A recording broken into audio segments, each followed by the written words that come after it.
Many years. Many years. Now look into the baby, animal babies. Different.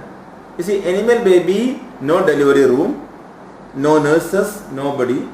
Delivered baby, subhanAllah, sometimes calf fallen so beautifully, you know. They look at subhanAllah, look at the baby. Born only can stand up.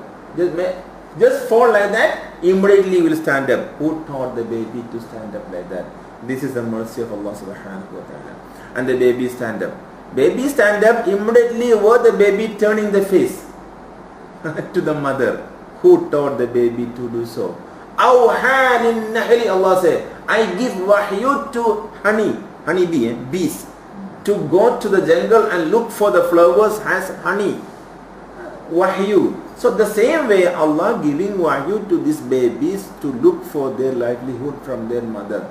But not many days mother need to look after the babies. They can automatically, you know. And they don't have king, sultan, amir, leader, imam, khalifa, nothing there. So they are not given aql, while we are given aql. Once we are given aql, we are people of amana and trust. So this amana need to be fulfilled. That's why mama will become a teacher, guide for certain period for the baby to be qualified to accept the amana of a deen. And the baby must be trained how to utilize the brain. Sharia say, when baby become tamiz, mumayyiz, mama must guide him, advise him, nasihat him to remember Allah. That is mama's duty and papa's duty, to advise, nasihat, to guide. When the baby reach tamiz means one rope, one snake. So ekor snake. Baby knew already, this is a rope I can hold, this is snake I can't hold because snake will bite me. Intellectual power wisdom reach to tamiz, distinguish in between danger and non-danger, you know. That is equal to tamiz or mumayyiz. At that time, mama must train the baby to utilize the brain, aql, how to function it. Then the baby lived with this training 4 years. When 10 years ready, still don't want to pray, mama can take a small rotan and beat the baby, the daughter or the son. You must pray, if not so I will punish you. You see, he is qualified to think by himself, to training of mother, the aql. So aql is important in Islam to develop the personality. That's why Allah subhanahu wa ta'ala revealed this verse to the people, those that deny Allah subhanahu wa ta'ala, that reject Allah subhanahu wa ta'ala. So Nabi, as a messenger of the mankind, towards the mankind, he need to ask the people to open their brain. If Nabi say, why not you just open your brain and think about Allah? No, it's not possible. So Nabi wanted to expose his wisdom through the revelation that, oh people, you must be able to use your brain to think A, B, C, D, all this way. So an occasion, what happened during the time of Rasulullah sallallahu alaihi wasallam. This hadith reported in many authentic hadith kitabs. For us to understand more, about the reason of revelation, or to understand the tafsir of these following verses, Anas radiallahu ta'ala anhu reported to have said that sometime, Ashabul Kiram, Prophet's companion, shy to ask silly questions. They want to know, but they're very shy to ask silly questions. And also they're scared, if they ask many questions, may have problems. Don't ask the way Kama Su'ila Musa. Don't ask silly questions as the followers of Nabi Musa used to ask Nabi Musa alayhi salatu wasalam. So Allah give them punishment. Remember one occasion, one lady came to Rasulullah sallallahu alayhi wasallam. She was going for Hajj, or she was going to perform the Hajj. She just came to Rasulullah. Ya Rasulullah, she holding a baby. Her baby, born baby. It's a baby. Ya Rasulullah, do necessary. Is it wajib to perform Hajj for this baby? Nabi said, wajib. So ulama teaching us, if she didn't ask, there was no wajib for the babies to perform Hajj. Why? Because parents take the baby together to perform the Hajj, and the baby were not matured yet to perform the Haji, not aqil yet to perform the Haji. So, because their baby brought to Kaaba, Tawaf and Arafah, in that situation, so it is wajib for that baby, even no money and no help, to perform the Hajj. Because this lady asked her the question. If she didn't ask, there was no compulsory for the baby. Certain times, certain things we can't ask without reasons. Just, Nabi didn't say right. Nabi saw she is holding the baby, just perform your Hajj and finish and go back enough. But she wanted to ask something, she asked her, so become a obligatory upon her to instruct the baby, you grow up, you must perform Haji even though you are not rich. Now there is a question, how in practical going to happen this one? That's up to Allah the Almighty, out of His mercy, He may forgive the baby. Baby grow up 40 years ready, no money, nothing, even no money to eat also. And we say, oh, you must perform the Hajj, of course you cannot go. So he can beg Allah subhanahu Allah's mercy will forgive him. And yet in Sharia, a law already become a prescription because of that. Okay.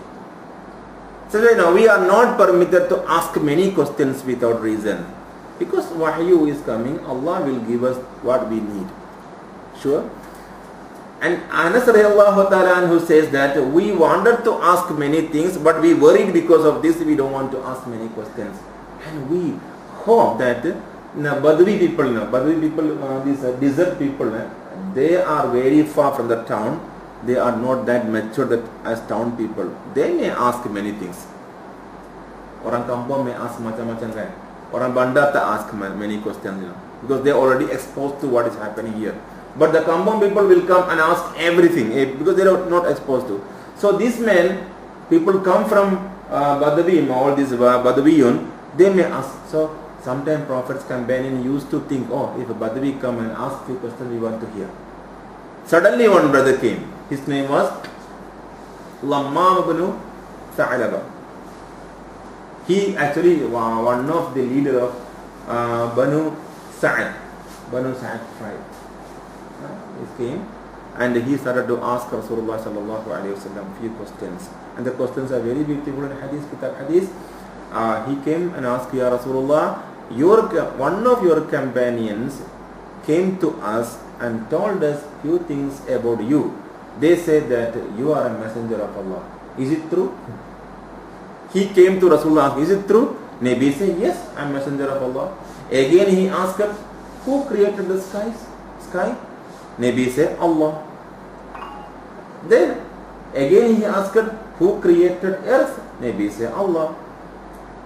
Then again he asked her, who created the mountain and who erected in a desert order all these things? Allah. Rasulullah answered, Allah subhanahu wa ta'ala. Then he said, oh, the creator of the sky and the creator of this mountain, the one you mentioned as Allah who appointed you to hear? Nabi said, yes, it is true. Your companions also told us that you are instructing them to perform 5 times salat. Is it true? Yes. Nabi said it is true. And again he said, by the power or by the creator who appointed you as a messenger, he is the one instructed all these things. Nabi said, yes, he is the one. Then again, your companions also told us that you are instructing them to pay zakat for their property. Is it true? Nabi said, yes, that also true. And all this instruction came from the God who created you, and you address him as Allah. Nabi said, it is true, yes, his name is Allah. And your companion told us that there is a Kaaba in your land, and you must go and do tawaf and perform the Hajj in Kaaba once in your life. Is it true? Yes, that is true. Oh, all these commands came from the God who created the sky and everything. Nabi says true. Oh, by the one who appointed you and you address him as Allah, I believe in everything whatever you say. And he left. So Nabi said, Whatever he say, he really mean, he will enter Jannah. So, Badawi now. You see? So, that time itself, desert people also were thinking people. For us to think, for us to understand. Not like today. Many of us today never think. We look at the sky. How many of us think about sky? No. When we become student of Quran, subhanallah, Quran will instruct us to be a thinking animal. We cannot spend even one single day without thinking about Allah's makhluk. Allah's makhluk. We have to think. Just for a moment, this tamrin, Assam Java, while we are going to school, kindergarten time only. If you are living in village and we walk under the tree of this Assam Java tree, how the Assam Java seed comes up. Listen, the seed just fall like that, and now the seed now becomes small plant. How it comes up? Did you notice on? Wow, so beautiful. The seed was in the bhumi.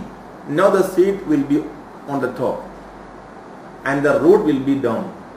The plant just will come like this, and the plant that on the top of the plant, the seed will be. You can see, beautiful. You even look into this, subhanallah, Assam Java, so beautiful. How such a big tree like this, how it grow up like this. So hikmah, chicken or any birds or any insect walk by or not to be destroyed by the other insect and or anything, that plant, the top will be protected. Even the seed still there. And again we see each and everything in dunya. Surprising. Everything is surprising. Nothing in this world without surprising if you think about that. Think about that. We just think about, we are eating the fish. Think about the fish.